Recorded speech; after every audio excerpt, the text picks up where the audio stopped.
ਸੰਤਾਂ ਨੂੰ ਕਈ ਗੱਲਾਂ ਦਾ ਪਤਾ ਲੱਗਾ ਕਿ ਜਿਹੜਾ ਚਰਚ ਕੁਰਿੰਥ ਦੇ ਵਿੱਚ ਆ ਉੱਥੇ ਕਈ ਚੀਜ਼ਾਂ ਹੋ ਰਹੀਆਂ ਜੋ ਸਹੀ ਨਹੀਂ।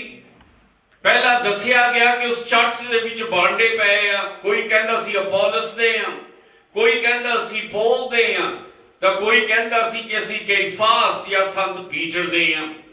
ਤਾਂ ਹੁਣ ਅਸੀਂ ਦੇਖਦੇ ਆ ਕਿ ਜਿਹੜਾ ਚਰਚ ਕੁਰਿੰਥ ਦੇ ਵਿੱਚ ਆ ਉੱਥੇ ਦੀ ਹਾਲਤ ਕਾਫੀ ਖਰਾਬ ਆ। ਅਸੀਂ ਦੇਖਦੇ ਕਿ ਸ਼ੈਤਾਨ ਨੇ ਕਿਸ ਤਰ੍ਹਾਂ ਕੋਸ਼ਿਸ਼ ਕੀਤੀ ਇਸ ਚਰਚ ਨੂੰ ਖਤਮ ਕਰਨ ਦੇ ਲਈ, ਜਿੱਥੇ ਸੰਤ ਨੇ 1.5 ਸਾਲ ਜਾ ਕੇ ਪ੍ਰਚਾਰ ਕੀਤਾ ਸੀ। ਕੁਰਿੰਥ ਗ੍ਰੀਸ ਦੇ ਵਿੱਚ ਸ਼ਹਿਰ ਆ ਅਤੇ ਉੱਥੇ ਚਰਚ ਸੀ। ਹੁਣ ਅਸੀਂ ਪੜ੍ਹਦੇ ਹਾਂ 6ਵਾਂ ਅਧਿਆਏ ਕਿ ਤੁਹਾਡੇ ਵਿੱਚ ਕਿਸੇ ਦਾ ਹਿਆ ਪੈਂਦਾ ਆ ਜੋ ਇੱਕ ਦੂਜੇ ਨਾਲ ਮੁਕੱਦਮਾ ਰੱਖ ਕੇ ਨਿਬੇੜੇ ਲਈ ਕੁਧਰਮੀਆਂ ਕੋਲ ਜਾਵੋ, ਸੰਤਾਂ ਕੋਲ ਨਹੀਂ। ਅਸੀਂ ਹੁਣ ਕੀ ਪੜ੍ਹਦੇ ਹਾਂ ਕਿ ਉਸ ਚਰਚ ਦੇ ਵਿੱਚ ਲੜਾਈ ਝਗੜੇ ਹੋ ਰਹੇ ਆ, ਇੱਥੋਂ ਤੱਕ ਕਿ ਲੋਕੀ ਇੱਕ ਦੂਸਰੇ ਉੱਤੇ ਮੁਕੱਦਮਾ ਕਰ ਰਹੇ ਆ ਅਤੇ ਉਹਨਾਂ ਨੂੰ ਕੋਰਟਾਂ ਦੇ ਵਿੱਚ ਲੈ ਕੇ ਜਾ ਰਹੇ ਆ। ਕੀ ਹੋਇਆ ਜੀਸਸ ਦੇ ਸੁਨੇਹੇ ਨੂੰ? ਜਿਹੜਾ ਸੁਨੇਹਾ ਉਸਨੇ ਦਿੱਤਾ ਆਪਣੇ ਸੇਵਕਾਂ ਨੂੰ ਕਿ ਜੇ ਤੁਸੀਂ ਮੈਨੂੰ ਪਿਆਰ ਕਰਦੇ ਆ ਤਾਂ ਇੱਕ ਦੂਜੇ ਨੂੰ ਪਿਆਰ ਕਰੋ ਤਾਂ ਕਿ ਲੋਕੀ ਜਾਣਨ ਕਿ ਤੁਸੀਂ ਮੇਰੇ ਸੇਵਕ ਆ। ਅਸੀਂ ਦੇਖਦੇ ਕਿ ਉਸ ਚਰਚ ਦੇ ਵਿੱਚ ਉਹ ਪਿਆਰ ਕਿੱਥੇ ਗਿਆ? ਉੱਥੇ ਹੁਣ ਲੜਾਈਆਂ ਆ, ਉੱਥੇ ਝਗੜੇ ਆ, ਉੱਥੇ ਮੁਕੱਦਮੇ ਬਾਜੀ ਆ। ਇਹਨਾਂ ਹਾਲਤਾਂ ਤੋਂ ਪਤਾ ਲੱਗਦਾ ਕਿ ਉਸ ਚਰਚ ਦੇ ਵਿੱਚ ਜ਼ਰੂਰ ਨਫ਼ਰਤ ਹੋਣੀ ਆ, ਉੱਥੇ ਹੰਕਾਰ ਵੀ ਹੋਣਾ, ਉੱਥੇ ਲੜਾਈ ਝਗੜੇ ਦੀ ਆਤਮਾ ਵੀ ਹੋਣੀ, ਉੱਥੇ ਬੇਵਫਾਦਾਰੀ ਵੀ ਹੋਣੀ ਆ। ਸਿਰਫ ਇਹ ਨਹੀਂ ਕਿ ਲੜਾਈ ਦੀ ਕੋਈ ਨਾ ਕੋਈ ਵਜ੍ਹਾ ਹੋਣੀ ਚਾਹੀਦੀ ਆ। ਸੋ ਅਸੀਂ ਦੇਖਦੇ ਉੱਥੇ ਨਫ਼ਰਤ ਆ। ਜਦੋਂ ਅਸੀਂ ਪੜਾਂਗੇ ਗਾਹਾਂ ਉੱਥੇ ਹੰਕਾਰ ਆ। ਉਹਦੇ ਵਿੱਚ ਕਈ ਲੋਕ ਸੀ ਯਹੂਦੀਆਂ ਤੋਂ ਜੋ ਝੂਠੇ ਪੈਗੰਬਰ ਸੀ, ਜਿਹੜੇ ਸੰਤ ਪੌਲ ਨੂੰ ਤੁੱਛ ਸਮਝਦੇ ਸੀ। ਉਹ ਸੋਚਦੇ ਸੀ ਉਹਨਾਂ ਕੋਲ ਸੰਤ ਪੌਲ ਨਾਲ ਜ਼ਿਆਦਾ ਗਿਆਨ ਤੇ ਸਮਝ ਹੈ। ਉੱਥੇ ਅਸੀਂ ਦੇਖਦੇ ਈਰਖਾ ਜਲਸੀ ਸੀ, ਤਾਂ ਹੀ ਬਾਂਡੇ ਪਏ ਸੀ। ਅਤੇ ਫਿਰ ਅਸੀਂ ਗਾਹਾਂ ਕੀ ਦੇਖਾਂਗੇ? ਉਹ ਕਿਤੇ ਠੱਗੀ ਸੀ, ਇੱਕ ਦੂਏ ਨੂੰ ਲੁੱਟਦੇ, ਇੱਕ ਦੂਏ ਦੇ ਨਾਲ ਠੱਗੀਆਂ ਕਰਦੇ। ਅਤੇ ਸੰਤ ਲਈ ਇਹ ਮੰਨਣਾ ਔਖਾ ਸੀ ਕਿ ਇਹ ਲੋਕੀ ਜਿਹੜੇ ਜੀਸਸ ਕੋਲ ਆਏ ਉੱਥੇ ਲੜਾਈ ਝਗੜੇ ਇਦਾਂ ਦੇ ਕਿਉਂ ਅਤੇ ਕਿੱਦਾਂ ਪੈਦਾ ਹੋਏ ਕਿ ਇੱਕ ਦੂਏ ਨੂੰ ਹੁਣ ਕੋਰਟਾਂ ਦੇ ਵਿੱਚ ਲੈ ਕੇ ਜਾ ਰਿਹਾ, ਕਚਹਿਰੀਆਂ 'ਚ। ਰੱਬ ਦੀ ਕਿੰਨੀ ਬੇਇੱਜ਼ਤੀ ਹੁੰਦੀ ਆ ਜਦੋਂ ਪਾਪੀਆਂ ਦੇ ਮੋਹਰੇ ਖੜ ਕੇ ਇੱਕ ਦੂਏ ਭਰਾ ਉੱਤੇ ਜਿਹੜੇ ਜੀਸਸ ਨੂੰ ਮੰਨਦੇ ਇੱਕ ਦੂਏ ਉੱਤੇ ਮੁਕੱਦਮਾ ਕਰਦੇ ਆ, ਤਾਂ ਪਾਪੀ ਕੀ ਸੋਚਣਗੇ ਜੀਸਸ ਬਾਰੇ? ਲੋਕੀ ਕੀ ਕਹਿਣਗੇ ਜੀਸਸ ਬਾਰੇ? ਕਿ ਉਹਨਾਂ ਦੇ ਦੁਆਰਾ ਜੀਸਸ ਦੇ ਨਾਮ ਦੀ ਬੇਅਦਬੀ ਅਤੇ ਬੇਆਦਰ ਲੋਕਾਂ ਵਿੱਚ ਹੁੰਦਾ। ਲੋਕੀ ਹੱਸਣਗੇ ਕਿ ਜੀਸਸ ਨੂੰ ਮੰਨਦੇ ਆ ਤੇ ਇੱਕ ਦੂਏ ਨਾਲ ਪਿਆਰ 'ਚ ਰਹਿ ਵੀ ਨਹੀਂ ਸਕਦੇ। ਸੰਤ ਨੂੰ ਜਦੋਂ ਇਹਨਾਂ ਗੱਲਾਂ ਦਾ ਪਤਾ ਲੱਗਾ, ਸੰਤਾਂ ਦਾ ਦਿਲ ਬਹੁਤ ਦੁਖੀ ਹੋਇਆ। ਉਹ ਕੀ ਕਹਿੰਦਾ? ਕਿਆ ਤੁਹਾਡੇ ਵਿੱਚ ਕਿਸੇ ਦਾ ਇਹ ਹਿਆ ਕਿਉਂ ਪੈਂਦਾ ਹੈ ਜੋ ਦੂਜੇ ਨਾਲ ਮੁਕੱਦਮਾ ਰੱਖ ਕੇ ਨਿਬੇੜੇ ਲਈ ਕੁਧਰਮੀਆਂ ਕੋਲ ਜਾਵੋ, ਸੰਤਾਂ ਕੋਲ ਨਹੀਂ? ਕਿੰਨੀ ਬੇਇੱਜ਼ਤੀ ਕਰਾਉਂਦੇ ਤੁਸੀਂ ਆਪਣੇ ਭਰਾ ਤੇ ਮੁਕੱਦਮਾ ਕਰਦੇ। ਕਿਹੜਾ ਭਰਾ? ਉਹੀ ਜਿਹੜੇ ਤੁਹਾਡੇ ਵਾਂਗੂ ਜੀਸਸ ਨੂੰ ਮੰਨਦਾ, ਜਿਹਨੇ ਕੋਈ ਪਿਆਲੇ ਚੋਂ ਪੀਤਾ, ਪਵਿੱਤਰ ਆਤਮਾ ਦੇ ਪਿਆਲੇ ਚੋਂ ਬਪਤਿਸਮਾ ਲਿਆ, ਚਰਚ ਦੇ ਵਿੱਚ ਆਇਆ, ਨਵਾਂ ਜਨਮ ਲਿਆ, ਤਾਂ ਹੁਣ ਤੁਸੀਂ ਸਮਾਂ ਕੇ ਦੁਸ਼ਮਣ ਬਣ ਗਏ। ਆਪਣੇ ਰੱਬ ਦੀ ਸਿੱਖਿਆ ਨੂੰ ਤੁਸੀਂ ਮੰਨਿਆ ਨਹੀਂ, ਜਿਨ ਕਿਹਾ ਸੀ ਪਿਆਰ ਕਰੋ। ਕਿ ਅਗਰ ਤੁਸੀਂ ਉਹਦੇ ਸੇਵਕ ਬਣਨਾ ਚਾਹੁੰਦੇ ਤੇ ਇੱਕ ਦੂਜੇ ਨੂੰ ਪਿਆਰ ਕਰੋ, ਪਰ ਉੱਥੇ ਨਫ਼ਰਤ ਆ। ਕਹਿੰਦਾ ਫਿਰ ਜੇ ਲੜਾਈ ਝਗੜਾ ਤੁਹਾਡੇ ਵਿੱਚ ਹੈਗਾ ਤਾਂ ਤੁਸੀਂ ਚਰਚ 'ਚ ਜਾ ਕੇ ਨਿਬੇੜਾ ਕਰ ਲਓ। ਜਿਹੜੇ ਚਰਚ ਦੇ ਤੁਹਾਡੇ ਉਸਤਾਦ ਜਾਂ ਲੀਡਰ ਉਹ ਨਿਬੇੜਾ ਕਰਨ, ਤੁਸੀਂ ਉਹਨਾਂ ਨੂੰ ਛੱਡ ਕੇ ਪਾਪੀਆਂ ਦੇ ਮੋਹਰੇ ਜਾਂਦੇ ਆ। ਆਪਣੇ ਭਰਾਵਾਂ ਨੂੰ ਲੈ ਕੇ ਕੋਰਟ ਜਾਂਦੇ, ਲੋਕੀ ਕੀ ਕਹਿਣਗੇ? ਜਿਹੜੇ ਕੁਰਿੰਥ ਦੇ ਲੋਕੀ ਉਹ ਹੱਸਣਗੇ, ਸਾਡੇ ਰੱਬ ਦੀ ਬੇਅਦਬੀ ਤੇ ਬੇਇੱਜ਼ਤੀ ਹੋਊਗੀ। ਕੀ ਤੁਸੀਂ ਨਹੀਂ ਜਾਣਦੇ ਪਈ ਸੰਤ ਜਨ ਸੰਸਾਰ ਦਾ ਨਿਆਂ ਕਰਨਗੇ? ਕਿੰਨੀ ਬੇਇੱਜ਼ਤੀ ਵਾਲੀ ਗੱਲ ਕਹਿੰਦਾ ਕਿ ਤੁਸੀਂ ਨਿਬੇੜਾ ਉਹ ਝਗੜਿਆਂ ਦਾ ਕਰ ਨਹੀਂ ਸਕਦੇ ਆਪਸ ਵਿੱਚ। ਸਮਝ ਕੇ ਤੁਸੀਂ ਬਾਹਰ ਜਾਣੇ ਪਾਪੀਆਂ ਕੋਲ। ਪਰ ਪਰਮੇਸ਼ਵਰ ਦੀ ਕਿਤਾਬ ਕੀ ਕਹਿੰਦੀ ਆ ਕਿ ਇੱਕ ਦਿਨ ਤੁਸੀਂ ਦੁਨੀਆ ਦਾ ਨਿਆਂ ਕਰਨਾ ਜੀਸਸ ਦੇ ਨਾਲ। ਜੀਸਸ ਨੇ ਆਪਣੇ ਸੇਵਕਾਂ ਨੂੰ ਕਿਹਾ ਕਿ ਤੁਸੀਂ ਮੇਰੇ ਨਾਲ ਬੈਠੋਗੇ ਅਤੇ ਨਿਆਂ ਕਰੋਗੇ ਕਿ ਰੱਬ ਨੇ ਆਪਣੇ ਸੰਤਾਂ ਨੂੰ, ਆਪਣੇ ਚਰਚ ਨੂੰ ਉੱਚੀ ਪਦਵੀ ਦਿੱਤੀ ਕਿ ਜਿਹੜੇ ਪਰਮੇਸ਼ਵਰ ਦੇ ਲੋਕ ਆ ਉਹ ਪਰਮੇਸ਼ਵਰ ਦੇ ਨਾਲ ਸਮਾ ਕੇ ਨਿਆਂ ਦੁਨੀਆ ਦਾ ਕਰਨਗੇ। ਕਹਿੰਦੇ ਤੁਸੀਂ ਤਾਂ ਨਿਆਂ ਹਜੇ ਦੁਨੀਆ ਦਾ ਕਰਨਾ ਕਿਹਾ, ਤੁਸੀਂ ਆਪਸ ਵਿੱਚ ਨਿਆਂ ਨਹੀਂ ਕਰ ਸਕਦੇ। ਸੰਤ ਜੀ ਕੀ ਕਹਿੰਦੇ ਕਿ ਜੇ ਸੰਸਾਰ ਦਾ ਨਿਆਂ ਤੁਹਾਤੋਂ ਹੋਣਾ ਆ, ਭਲਾ ਤੁਸੀਂ ਛੋਟੀਆਂ ਤੋਂ ਛੋਟੀਆਂ ਗੱਲਾਂ ਦਾ ਨਿਬੇੜਾ ਕਰਨ ਦੇ ਯੋਗ ਨਹੀਂ ਹੈ ਕਿ ਤੁਸੀਂ ਨਹੀਂ ਜਾਣਦੇ ਅਸੀਂ ਦੂਤਾਂ ਦੇ ਨਿਆਂ ਕਰਾਂਗੇ, ਫਿਰ ਕਿੰਨਾ ਵਧੇਕ ਸੰਸਾਰਿਕ ਗੱਲਾਂ ਦਾ।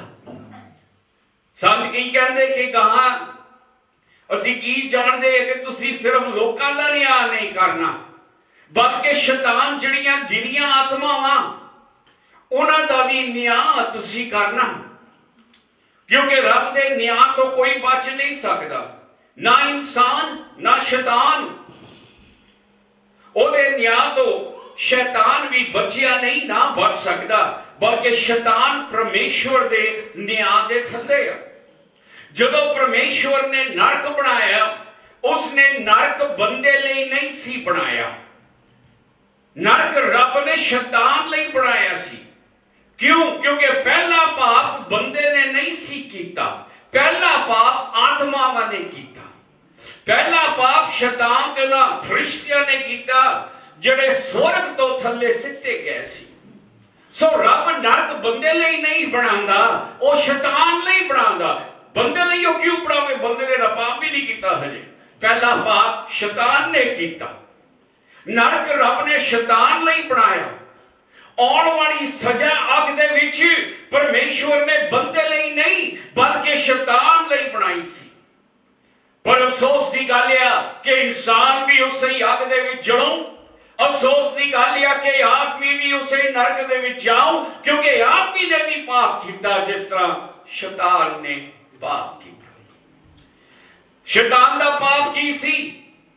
ਉਹਦਾ ਪਾਪ ਸੀ ਆਪਣੇ ਆਪ ਨੂੰ ਖੁਦਾ ਬਣਨਾ ਚਾਹੁੰਦਾ ਸੀ, ਹੰਕਾਰ, ਇਨਸਾਨ ਉੱਤੇ ਰਾਜ ਕਰਨਾ ਚਾਹੁੰਦਾ ਸੀ। ਜਿਹੜੇ ਇਨਸਾਨ ਨੂੰ ਪਰਮੇਸ਼ਵਰ ਨੇ ਬਣਾਇਆ ਅਤੇ ਪਰਮੇਸ਼ਵਰ ਨੇ ਰਚਿਆ। ਪਰ ਅਫਸੋਸ ਦੀ ਗੱਲ ਆ ਕਿ ਆਦਮੀ ਉਸ ਨਰਕ ਦੇ ਵਿੱਚ ਜਾ ਰਿਹਾ, ਕਿਉਂਕਿ ਆਦਮੀ ਨੇ ਵੀ ਉਹੀ ਕੀਤਾ ਜੋ ਸ਼ੈਤਾਨ ਨੇ ਕੀਤਾ, ਬੇਆਗਿਆਕਾਰੀ। ਉਹ ਰੱਬ ਦੇ ਹੁਕਮਾਂ ਵਿੱਚ ਨਹੀਂ ਰਹੇ। ਸੰਤ ਕਹਿੰਦਾ ਕਿ ਤੁਸੀਂ ਤਾਂ ਫਰਿਸ਼ਤਿਆਂ ਦਾ ਜਿਹੜੀਆਂ ਆਤਮਾਵਾਂ ਡਿੱਗੀਆਂ ਆ, ਇੱਕ ਦਿਨ ਉਹਨੇ ਵੀ ਖੜਨਾ ਪਰਮੇਸ਼ਵਰ ਮੋਰੇ, ਤਾਂ ਤੁਸੀਂ ਉੱਥੇ ਜੀਸਸ ਨਾਲ ਬੈਠੇ ਹੋਣਾ, ਤੁਸੀਂ ਉਹਨਾਂ ਆਤਮਾਵਾਂ ਦਾ ਨਿਆਂ ਕਰਨਾ। ਤਾਂ ਹੀ ਸ਼ੈਤਾਨ ਉਹਦੇ ਚਰਚ ਨੂੰ ਖਤਮ ਕਰਨਾ ਚਾਹੁੰਦਾ। ਉਹਨੂੰ ਪਤਾ ਕਿ ਅਗਰ ਇਹ ਸਵਰਗ ਨੂੰ ਚਲੇ ਗਏ, ਇਹਨੀ ਮੇਰਾ ਨਿਆਂ ਕਰਨਾ, ਮੈਨੂੰ ਇਹਨਾਂ ਦੇ ਮੋਹਰੇ ਖੜਨਾ ਪੈਣਾ ਨਿਆਂ ਦੇ ਲਈ। ਸੰਤ ਕਹਿੰਦਾ ਤੁਸੀਂ ਤਾਂ ਬੜੀਆਂ ਬੜੀਆਂ ਚੀਜ਼ਾਂ ਕਰਨੀਆਂ, ਕਿਆ ਤੁਸੀਂ ਚਰਚ ਦੇ ਵਿੱਚ ਇੱਕ ਦੂਜੇ ਦਾ ਨਿਆਂ ਜਾਂ ਫੈਸਲਾ ਨਹੀਂ ਕਰ ਸਕਦੇ? ਤੁਸੀਂ ਇਨਸਾਨਾਂ ਦਾ ਨਿਆਂ ਕਰਨਾ, ਤੁਸੀਂ ਸ਼ੈਤਾਨਾਂ ਦਾ ਨਿਆਂ ਕਰਨਾ, ਤਾਂ ਤੁਸੀਂ ਆਪਸ ਵਿੱਚ ਨਿਆਂ ਕਿਉਂ ਨਹੀਂ ਕਰ ਸਕਦੇ? ਉਪਰੰਤ ਚੌਥੀ ਐਤ, ਜੇ ਤੁਹਾਨੂੰ ਸੰਸਾਰੀ ਗੱਲਾਂ ਦਾ ਨਿਬੇੜਾ ਕਰਨਾ ਪੈਂਦਾ ਹੈ ਤਾਂ ਜਿਹੜੇ ਕਸੀਲੀਆ ਵਿੱਚ ਤੁਝ ਗਿਣੇ ਜਾਂਦੇ ਹਨ, ਭਲਾ ਤੁਸੀਂ ਉਹਨਾਂ ਨੂੰ ਠਹਿਰਾਉਂਦੇ ਹੋ। ਫਿਰ ਕਹਿੰਦੇ ਜੇ ਚਰਚ ਤੁਸੀਂ ਨਿਬੇੜਾ ਕਰਨਾ, ਜਿਹੜੇ ਲੀਡਰ ਤੁਸੀਂ ਰੱਖਿਓ ਆ, ਕਿ ਉਹ ਜਿਹੜੇ ਲੀਡਰ ਆ ਉਹ ਇੰਨੇ ਹੁਸ਼ਿਆਰ ਨਹੀਂ ਆ ਨਿਬੇੜਾ ਕਰਨ ਵਾਲੇ, ਉਹਨਾਂ ਨੂੰ ਹਜੇ ਤਜਰਬਾ ਨਹੀਂ ਆ। ਤੁਸੀਂ ਉਹਨਾਂ ਨੂੰ ਚੁਣਿਆ ਜਿਹੜੇ ਨਾ ਰੱਬ ਦੇ ਰਸੂਲ ਆ ਨਾ ਰੱਬ ਦੇ ਪੈਗੰਬਰ ਆ, ਤੁਸੀਂ ਆਪਣੇ ਲੋਕਾਂ ਨੂੰ ਚੁਣਿਆ, ਅਤੇ ਜਿਨ੍ਹਾਂ ਨੂੰ ਤੁਸੀਂ ਚੁਣਿਆ ਉਹਨਾਂ ਕੋਲ ਸਮਝ ਨਹੀਂ ਆ ਇਹ ਨਿਬੇੜਾ ਕਰਨ ਦੇ ਲਈ। ਮੈਂ ਤੁਹਾਨੂੰ ਲੱਜਿਆਵਾਨ ਕਰਨ ਲਈ ਇਹ ਆਖਦਾ ਹਾਂ ਕਿ ਤੁਹਾਡੇ ਵਿੱਚ ਇੱਕ ਵੀ ਇੰਨਾ ਬੁੱਧਵਾਨ ਨਹੀਂ ਜੋ ਆਪਣੇ ਭਰਾਵਾਂ ਦਾ ਮੁਕੱਦਮਾ ਨਿਬੇੜ ਸਕੇ। ਸੰਤ ਕਹਿੰਦਾ ਮੈਂ ਤੁਹਾਨੂੰ ਸ਼ਰਮਿੰਦਾ ਕਰਨ ਲਈ ਇਹ ਕਹਿ ਰਿਹਾ, ਕਿਉਂਕਿ ਜ਼ਰੂਰੀ ਹੈ ਕਿ ਆਦਮੀ ਪਹਿਲਾਂ ਸ਼ਰਮਿੰਦਾ ਹੋਵੇ। ਆਦਮੀ ਸ਼ਰਮਿੰਦਾ ਕਦੋਂ ਹੁੰਦਾ? ਜਦੋਂ ਦੇਖਦਾ ਕਿ ਮੈਂ ਗਲਤੀ ਕੀਤੀ ਹੈ। ਅਤੇ ਜੇ ਆਦਮੀ ਸ਼ਰਮਿੰਦਾ ਨਹੀਂ ਹੁੰਦਾ ਤਾਂ ਉਹਨੂੰ ਪਾਪਾਂ ਦੀ ਮਾਫੀ ਵੀ ਨਹੀਂ ਮਿਲੂਗੀ, ਕਿਉਂਕਿ ਆਦਮੀ ਮੰਨਦਾ ਮੈਂ ਕੋਈ ਗਲਤ ਨਹੀਂ ਕੀਤਾ, ਉਹ ਇਸ ਕਰਕੇ ਸ਼ਰਮਿੰਦਾ ਨਹੀਂ ਹੈ। ਸ਼ਰਮਿੰਦਾ ਉਹ ਆ ਜਿਹੜਾ ਮੰਨਦਾ ਤਾਂ ਦੇਖਦਾ कि मैं गुनाह किया, मैं गलत किया। तो जिथे शर्मिंदगी आ, पछतावा आ, उथे पापां दी माफी भी आ। संत जी कहते वो की कहते कि थोड़े विच इन्ना कोई अकल वाला है नहीं जिहड़ा नबेड़ा कर सके जो थोड़े विच लड़ाई झगड़े हो रहे हैं। सगो भरा भरा उत्ते दोष लाउंदा है, सो भी बेप्रतीतियां दे अगे एक दूए वाल तुसीं उंगली करदे हो, किहदे मोहरे? पापियां दे मोहरे। तुसीं अपने भरावां नूं कोर्टां च लैके जांदे, एक दूए वाल उंगली करदे, उहने की कहना? दोनों ही जीसस नूं मनदे, दोनों ही लड़ी जांदे आ कि तुसीं किहदे कोल जांदे? न्याय नहीं, बेप्रतीतियां कोल, पापियां कोल। हुण तां तुहाडे विच एक बड़ा घाटा आ कि तुसीं एक दूए उत्ते मुकदमा बनाते आ। बहुत बड़ा घाटा, जे मुकदमा कर रहे तो उनका कोई ना कोई चीज बहुत गलत जा रही है। थानू तो प्यार करना चाहिए सी, मुकदमेबाजी कित्थों आई? हालत असीं देखदे उस चर्च दियां खराब आ। संत जी कहंदे तुसीं एक दूए ते मुकदमा बनाउंदे हो, तुसीं सगों अन्या क्यों नहीं सहार लेंदे? तुसीं सगों ठगियाई क्यों नहीं खांदे? संत कहंदा पापियां मोरे जान नालों कि तुसीं जानी कि सहार लो वो गुनाह भी जरा तुसीं नहीं कीता। जे किसी ने ठगी की उन्होंने माफ कर दियो, घट्टो घट पापियां मोरे तो ना जाओगे, पापियां मोरे बेइज्जती तो ना होगी। सहार लो, जे थानू घाटा पिया सहार लो, क्योंकि बाइबल सारी एक चीज सिखाती है, चीज़ां सहारन लई कि सहार लो। जे ठगी की है, कौन ठगी करता? भरा भरा ठगी किता, चीज़ां उधार लैके मोड़नियां नहीं, ठगी। पैसे उधार लैके वापस नहीं देने, ठगी। बंदा थोड़े लिए काम करता दिन रात, उन्होंने तनख्वाह नहीं देनी, ठगी। तुसी किसी को कोई चीज उधारे लई आ, वो चीज तोड़ फोड़ के मोड़नी, ठगी।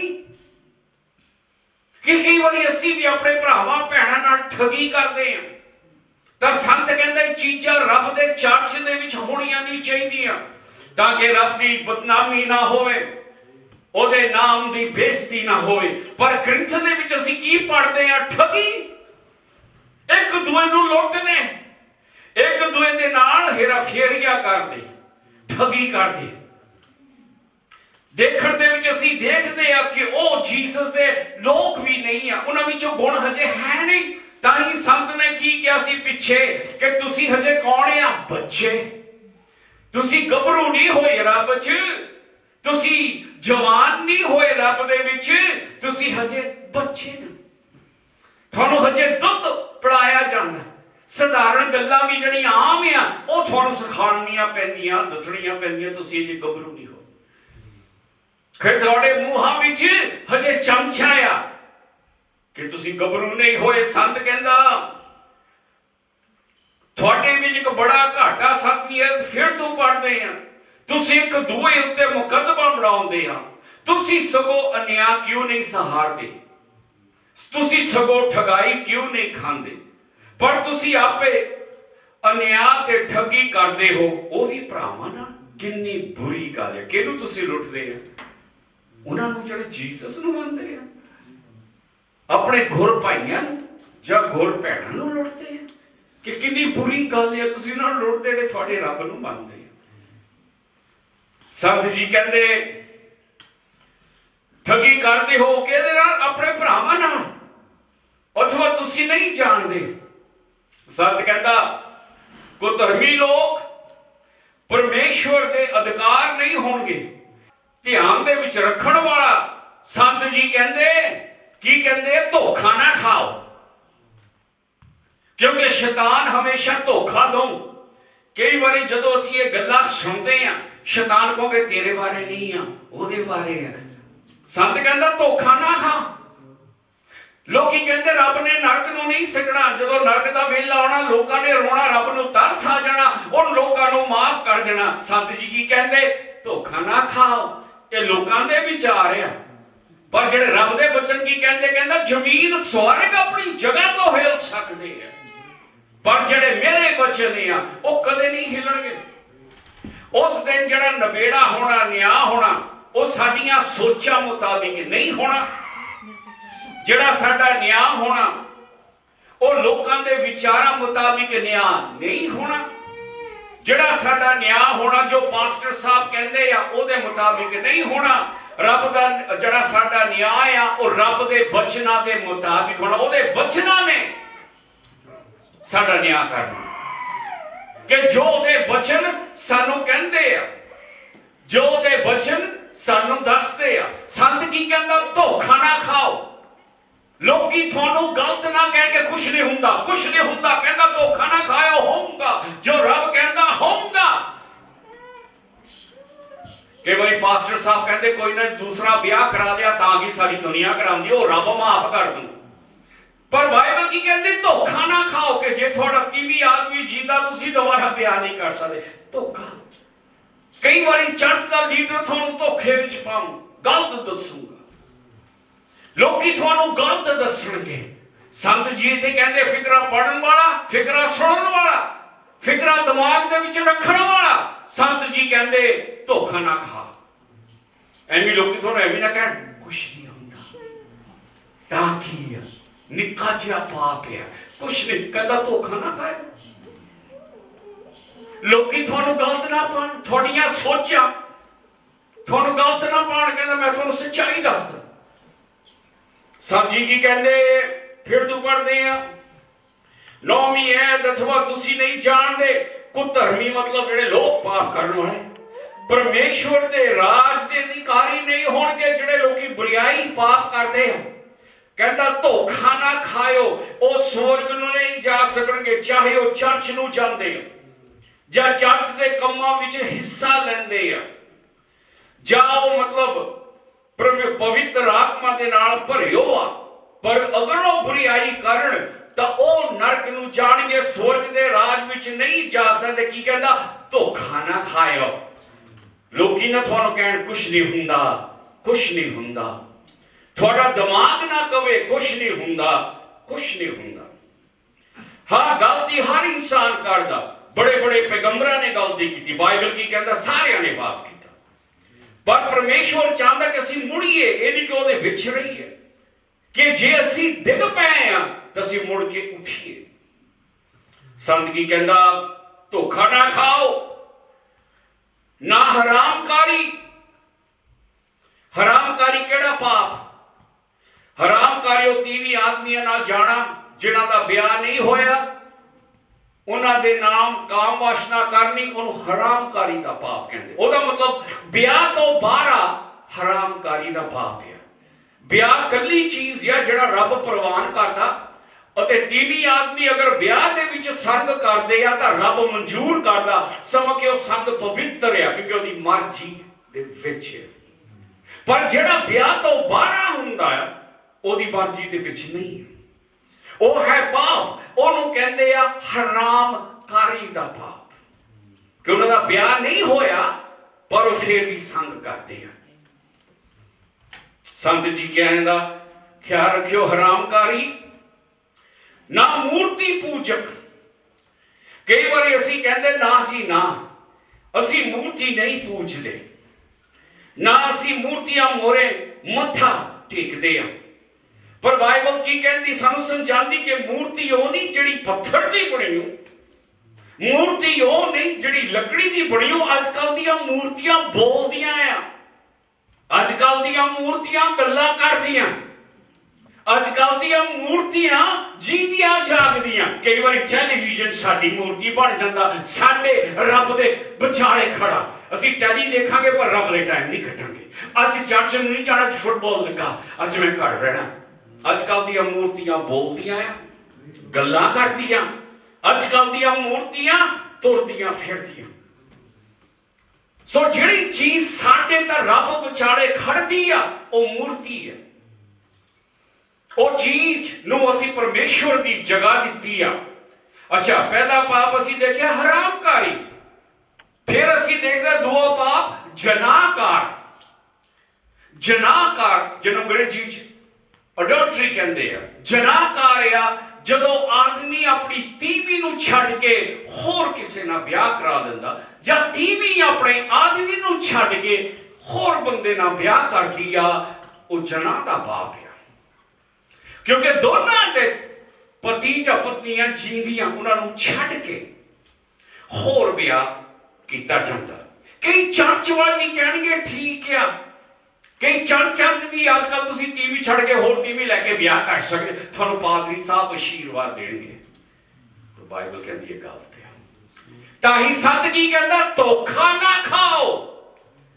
ਲੋਕੀ ਤੁਹਾਨੂੰ ਗਲਤ ਨਾ ਦੱਸਣ, ਚਾਹੇ ਬੜਾ ਸਾਰਾ ਕ੍ਰੋਸ ਲੜਕਾਇਆ ਹੋਵੇ ਪਾਦਰੀ ਨੇ ਬਾਹਰ, ਇਹ ਨਹੀਂ ਕਿ ਸੱਚਾ ਹੈ। ਰੱਬ ਦੇ ਬਚਨ ਸੱਚੇ ਹੈ। ਸੰਤ ਜੀ ਕਹਿੰਦੇ ਜਨਾਕਾਰ ਦਾ ਪਾਪ, ਫਿਰ ਨਾ ਜਨਾਨੜੇ। ਜਨਾਨੜੇ ਮਤਲਬ ਆਦਮੀ ਜੇ ਤੀਵੀਆਂ ਦੇ ਕੱਪੜੇ ਪਾਣੇ, ਜਾਂ ਤੀਵੀਆਂ ਜਿਹੜੀਆਂ ਆਦਮੀ ਦੇ ਕੱਪੜੇ ਪਾਉਂਦੀਆਂ, ਉਹਦਾ ਮਤਲਬ ਜਿਹੜਾ ਬੰਦਾ ਬੰਦੇ ਮਗਰ ਜਾਂਦਾ, ਤੀਵੀਂ ਮਗਰ ਜਾਂਦੀ। ਸੰਤ ਕਹਾਂ ਕੀ ਕਹਿੰਦੇ ਆ, ਨਾ ਮੁੰਡੇਬਾਜ਼, ਬੰਦੇ ਨਾਲ ਵਿਆਹ ਕਰਨਾ। ਅੱਜ ਕੱਲ ਦੀਆਂ ਸਰਕਾਰਾਂ, ਦੁਨੀਆ ਦੇ ਲੀਡਰ, ਦੁਨੀਆ ਦੀਆਂ ਸਰਕਾਰਾਂ ਨੇ ਛੁੱਟੀ ਦੇਤੀ ਕਿ ਆਦਮੀ ਨਾਲ ਵਿਆਹ ਕਰ ਸਕਦਾ। ਦੁਨੀਆ ਦੀਆਂ ਸਰਕਾਰਾਂ, ਲੀਡਰਾਂ ਨੇ ਛੁੱਟੀ ਦੇਤੀ, ਤੀਵੀਂ ਨਾਲ ਵਿਆਹ ਕਰ ਸਕਦੀ ਹੈ। ਤੁਸੀਂ ਮੰਨੋਗੇ ਇੰਡੀਆ ਜਿਹੜਾ ਕਿ ਆਪਣੇ ਆਪ ਨੂੰ ਧਾਰਮਿਕ ਦੇਸ਼ ਕਹਾਂਦਾ, ਉੱਥੇ ਵੀ ਲੀਡਰਾਂ ਨੇ ਛੁੱਟੀ ਦੇਤੀ ਕਿ ਬੰਦੇ ਨਾਲ ਵਿਆਹ ਕਰ ਸਕਦਾ ਤੇ ਤੀਵੀਂ ਨਾਲ ਵਿਆਹ ਕਰ ਸਕਦੀ। ਪਰ ਰੱਬ ਦੇ ਬੱਚੇ ਨਹੀਂ ਹਿਲਦੇ, ਉਹ ਕਹਿੰਦਾ ਇਹ ਗਲਤ ਹੈ। ਸੰਤ ਕੀ ਕਹਿੰਦਾ, ਧੋਖਾ ਨਾ ਖਾਓ। ਚਾਹੇ ਤੁਹਾਡੇ ਲੀਡਰ ਤੁਹਾਨੂੰ ਕੁਝ ਵੀ ਕਹਿਣ, ਉਹਨਾਂ ਦੇ ਮਗਰ ਨਾ ਜਾਓ, ਧੋਖਾ ਨਾ ਕਰੋ। ਰੱਬ ਦੇ ਬਚਨ ਕਹਿੰਦੇ ਗਲਤ ਆ। ਜੇ ਤੁਸੀਂ ਕਰੋਗੇ, ਤੁਸੀਂ ਉਹਦੇ ਰਾਜ ਦੇ ਵਿੱਚ ਦਾਖਲ ਨਹੀਂ ਹੋ ਸਕੋਗੇ। ਸੰਤ ਜੀ ਤਾਂ ਹੀ ਕਹਿੰਦੇ, ਤਾਂ ਹੀ ਉਹ ਬਚਨ ਨਿੱਕਾ ਫਿਕਰਾ, ਧੋਖਾ ਨਾ ਖਾਓ, ਪੜਨ ਜੋ ਗਿਆ, ਸੋਚਣ ਜੋ ਗਿਆ, ਦਿਮਾਗ ਦੇ ਵਿੱਚ ਰੱਖਣ ਜੋ ਗਿਆ ਕਿ ਕਿਤੇ ਅਸੀਂ ਵੀ ਧੋਖਾ ਨਾ ਖਾਈਏ। ਲੋਕਾਂ ਮਗਰ ਲੱਗ ਕੇ, ਯਾਰ ਸਾਰੀ ਦੁਨੀਆ ਕਰਦੀ ਹੈ ਅੱਜ ਕੱਲ੍ਹ ਦੀ ਇਹ ਗੱਲ, ਸਾਰੇ ਹੀ ਕਰਦੇ, ਤਾਂ ਕੀ ਹੋ ਗਿਆ। ਸੰਤ ਕਹਿੰਦਾ ਧੋਖਾ ਨਾ ਖਾ, ਦੁਨੀਆ ਜੋ ਮਰਜ਼ੀ ਕਹੀ ਜਾਂਦੀ, ਪਰ ਰੱਬ ਕਹਿੰਦਾ ਅਗਰ ਇਹ ਕੰਮ ਕਰੋਗੇ ਤੁਸੀਂ ਸਵਰਗ 'ਚ ਨਹੀਂ ਜਾਓਗੇ। ਫਿਰ ਕੀ ਕਹਿੰਦਾ, 3 ਪਾਪ ਸੌਰ ਮਾਫ ਕਰਨਾ, 4 ਪਾਪ ਦੱਸ ਚੁੱਕਾ ਜਿਨ੍ਹਾਂ ਦਾ ਤਲਕ ਕਾਮ ਵਾਸ਼ਨਾ ਦੇ ਨਾਲ ਆ। ਨੰਬਰ 1 ਹਰਾਮਕਾਰੀ, ਨੰਬਰ 2 ਜਨਾਕਾਰ, ਨੰਬਰ 3 ਜਨਾਨੜੇ ਅਤੇ ਨੰਬਰ 4 ਮੁੰਡੇ ਜਾਂ ਤੀਵੀਂਬਾਜ਼। ਸੰਤ ਜੀ ਇਹ ਗੱਲਾਂ ਕਿਉਂ ਕਹਿ ਰਹੇ ਕਰਿੰਥ ਦੇ ਚਰਚ ਨੂੰ? ਉਹ ਇਸ ਕਰਕੇ ਕਿ ਕਰਿੰਥ ਦਾ ਜਿਹੜਾ ਸ਼ਹਿਰ ਆ, ਜਿਸ ਤਰ੍ਹਾਂ ਤੁਹਾਨੂੰ ਦੱਸਿਆ ਗਿਆ ਸੀ, ਉੱਥੇ ਦੇਵੀ ਅਪਰੋਡਾਇਟ ਨੂੰ ਮੰਨਿਆ ਜਾਂਦਾ ਸੀ। ਐਪਰੋਡਾਈਟੀ ਜਿਹੜੀ ਕਿ ਕਾਮ ਵਾਸ਼ਨਾ ਤੇ ਪਿਆਰ ਦੀ ਦੇਵੀ ਸੀ। ਕਰਿੰਥ ਦੇ ਵਿੱਚ ਇਹ ਮੰਦਿਰ ਬਹੁਤ ਬੜਾ ਸੀ, ਲੋਕੀ ਦੂਰੋਂ ਇਸ ਮੰਦਿਰ ਦੇ ਵਿੱਚ ਆਉਂਦੇ ਸੀ। ਤਾਂ ਇਸ ਮੰਦਿਰ ਦੇ ਵਿੱਚ ਬਾਈਬਲ ਦੱਸਦੀ, ਬਾਈਬਲ ਨਹੀਂ ਸੱਚ ਹਿਸਟਰੀ, ਇਤਿਹਾਸ ਦੱਸਦਾ ਕਿ ਉਸ ਟਾਈਮ ਤੇ ਤਕਰੀਬਨ 1000 ਵੇਸ਼ਵਾਵਾਂ ਉਸ ਮੰਦਿਰ ਦੇ ਵਿੱਚ ਸੀ। ਇਸ ਕਰਕੇ ਕਰਿੰਥੀਅਨ ਦੇ ਜਿਹੜੇ ਲੋਕੀ ਜੀਸਸ ਨੂੰ ਮੰਨਦੇ ਸੀ, ਉਹ ਇਸ ਤਰ੍ਹਾਂ ਦੀ ਹਾਲਤ ਚੋਂ ਬਾਹਰ ਨਿਕਲੇ ਸੀ। ਤਾਂ ਸੰਤ ਉਹਨਾਂ ਨੂੰ ਇਹ ਦੱਸ ਰਿਹਾ ਕਿ ਚੀਜ਼ਾਂ ਗਲਤ ਹੈ, ਕਿ ਤੁਸੀਂ ਮੁੜ ਕੇ ਉਹਨਾਂ ਚੀਜ਼ਾਂ ਵਿੱਚ ਨਾ ਜਾਓ ਜਿਹਦੇ ਵਿੱਚੋਂ ਤੁਸੀਂ ਨਿਕਲੇ। ਸਿਰਫ ਕਰਿੰਥ ਦੇ ਵਿੱਚ ਐਸੀ ਗੱਲ ਨਹੀਂ ਸੀ ਜਿੱਥੇ ਮੰਦਿਰ ਦੇ ਵਿੱਚ ਵੇਸ਼ਵਾਵਾਂ ਸੀਗੀਆਂ, ਬਲਕਿ ਇਹ ਕਹਾਣੀ ਤਾਂ ਬਹੁਤ ਪੁਰਾਣੀ ਹੈ। ਇੰਡੀਆ ਦੇ ਵਿੱਚ ਅਸੀਂ ਦੇਖਦੇ ਕਿ ਉੱਥੇ ਮੰਦਿਰਾਂ ਦੇ ਵਿੱਚ ਦੇਵਦਾਸੀਆਂ ਹੁੰਦੀਆਂ ਸੀ, ਦੇਵਾਦਾਸੀਆਂ ਵੇਸ਼ਵਾਵਾਂ ਹਿੰਦੂ ਮੰਦਿਰਾਂ ਦੇ ਵਿੱਚ।